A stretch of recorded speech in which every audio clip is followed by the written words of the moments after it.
तर बोगस पीक विम्याविरोधात कृषी विभागाची कठोर भूमिका। बनावट पीक विमा अर्जधारकांचे थेट आधार कार्ड हे ब्लॉक केलं जाणार आहे। तर बनावट अर्ज आढळल्यास 5 वर्ष कुठल्याही कृषी योजनांचा लाभ सुद्धा मिळणार नाहीये। कृषी आयुक्तालयाने राज्य सरकारला या संदर्भातला प्रस्ताव पाठवलेला आहे।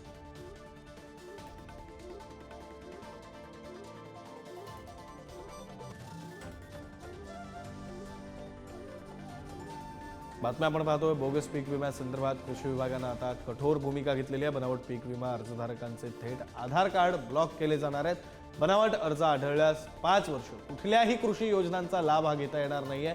कृषी आयुक्तालयाने राज्य सरकारला या संदर्भातला प्रस्ताव पाठवलेला आहे। राज्यातील शेतकऱ्यांना केवळ 1 रुपया भरून पीक विमा योजनेत सहभागी होता येतं आणि या चांगल्या योजनेत बनावट पीक विम्याचं पेव फुटल्याचं उघड झालंय। याला आळा घालण्यासाठी आता बनावट अर्जधारक असल्याचं स्पष्ट झाल्यास संबंधितांवर पुढील 5 वर्ष पीक विमा योजनेत सहभाग घेता येणार नाही अशा प्रकारची कारवाई करण्यात येणार आहे।